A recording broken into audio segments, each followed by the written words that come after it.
Welcome into the latest edition of Extra Time. Alex Kirkland is with us from outside the Bernabeu, and Craig Burley. You get these transfers that come along now and again. After like a couple of days, you're just sick of it.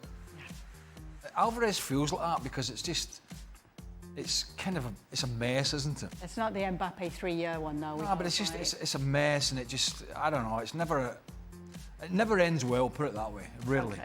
First question. After Manchester United's loss to Hull City, Michael Carrick got a bit hot under the collar at Jan Fiatov's post-match questions. Was Carrick in the wrong, or is it just how everyone reacts to Jan asking them questions? He did get a little bit prickly, didn't he, with Jan? Well, look. Is he in the wrong? No. That's his choice to react in that way.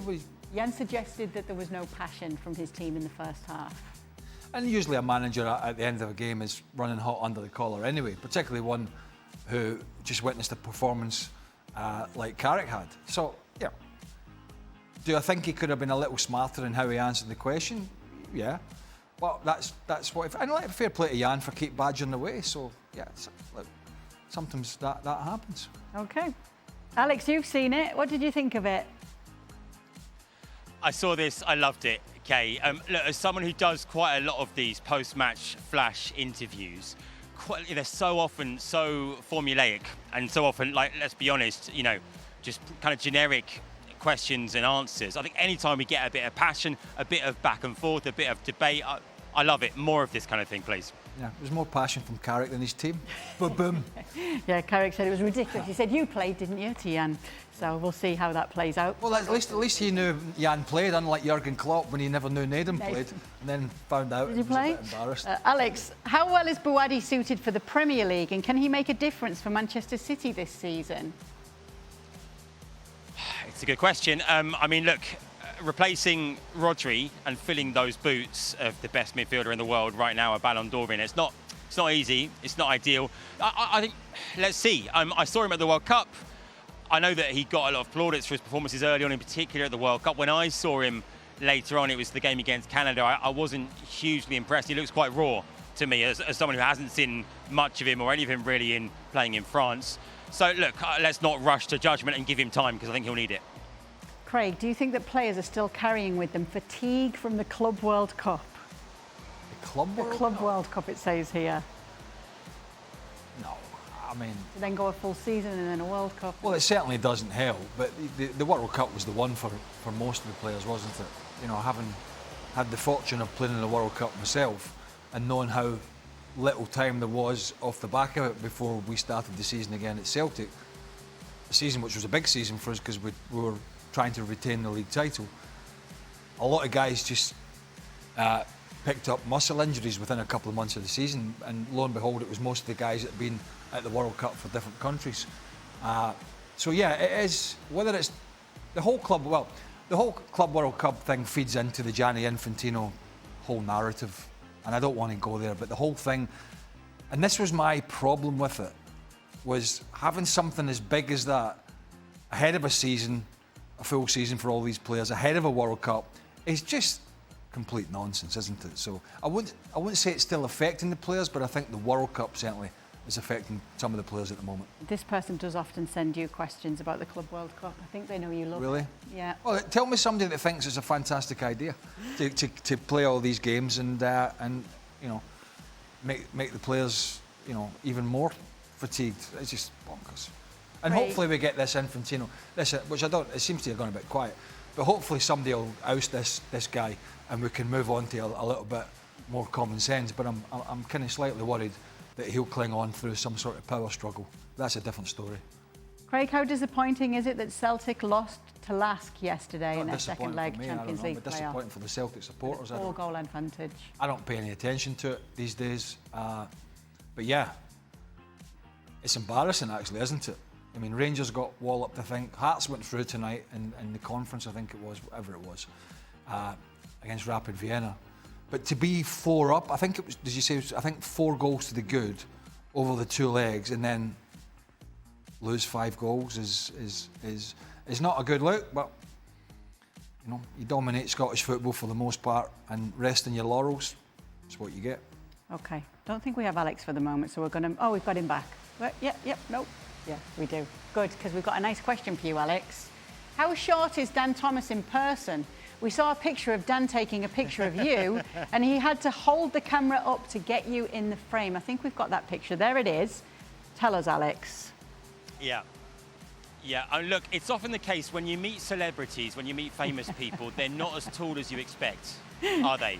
And that's the case. Look, that photo, the perspective is not flattering to Dan. There's a bit of a slope on the edge of the pitch, which doesn't help. But the facts are the facts. I think that is actually flattering to Dan. I think it doesn't look as bad as really it should be. I think if he was actually going to and stand right next to Alex, it would be a much poorer. It'd be a much poorer look. Look, we all know he's vertically challenged. I mean, there's no getting away from that. I mean, it's been quite obvious from probably day dot. But there you go. You know, it takes all sorts. Yeah, he's got his friends in Madrid to cut Alex's feed off so that Alex can't talk more about it. Sorry, Alex. But Craig, good job. Well, he's coming back to work, I think, tomorrow. I think, yes, isn't he, Billy big time? He is. And travelling around. Craig, following on from your previous shark-based words of wisdom, Dan shared this. Oh, yeah. Do you have any other noteworthy pieces of advice? So first, let's remind you. Remember this and you'll stand you in good stead. Yeah. A shark will only attack you when you're wet. Right, good. So if you keep that... What? Yeah, Don, don't. Oh, A shark, Don, listen, because you're not the brightest. A shark will only attack you when you're wet. Now, if you keep... When you're wet? Yeah. A shark will only attack you when you're wet. Okay, right. What? Do you understand extra that? time. Extra time. Don, what's not to understand about that? Don's face. What? When you're wet? A shark. I'm trying to help you here. Stay dry. Stay dry. He would die. A shark won't attack Stay you. dry. Stay dry in the ocean. Yeah, good luck with that one. Alex is back. Alex, you understand, right? Please tell us. Again, I've seen the clip and I enjoyed it very much. It's great stuff. It's terrific content. I actually stole it, Alex. Well, it's not my line. I heard it from the late, great Sean Locke, the English brilliant comedian who passed away, I think, a couple of years ago. And I heard him, so I pilfered it from him, really, because obviously I'm not a comedian. But I just loved that line. But it's not really about that. It's Don, isn't it? It's Don and Shaka.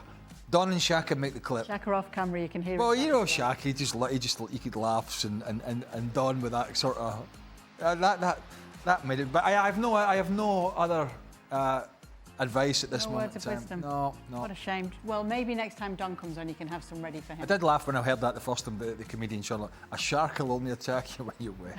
What? Don, brilliant. Okay, Craig, since Stevie has agreed to go to yoga class if Manchester United win their next two games, yes, Stevie and Alexis had a bet that if Manchester United win their next two games, they'll go to a yoga class together. Well, obviously there'll be a camera. Will you? Absolutely. Will you buy him some yoga pants? Can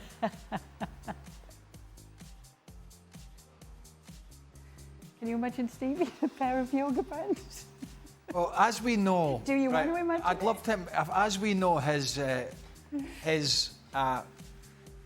Stephen, our colleague, has... I wouldn't call it a problem. A flatulence problem. Yoga is not good for that. I think that could be a worry for the other participants in this possible yoga event because Mr. Nichol... Let's just leave it there. Yeah, have you ever Why does he go into these bets? I don't know. Have you ever done a little tree pose? Little downward dog, Alex?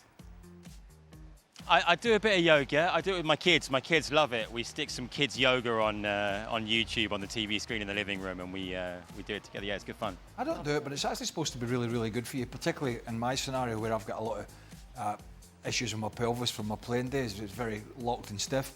And it is actually, however, I think he is past that stage. Why don't you join them if it happens? No, I've no interest. But I actually think, anyway, it's supposed to. That'll be the next thing. He's cut back on he's cut back. He's on a diet. He's cut back on his beer. He's taken up yoga. Is this the new Stephen Nichol? Yeah, he actually has been saying no to some things that he'd usually not to. So he has. he's really reining it in on the diet. All right. Yoga, we'll see. It's late in Madrid. It's gone 12 p.m. It is. Alex, got Thanks so much for being with us, Alex. kids are in bed. Go get some rest. Great work as always. No worries, guys. Thank you. We'll be back tomorrow. ESPN FC. Make sure you are.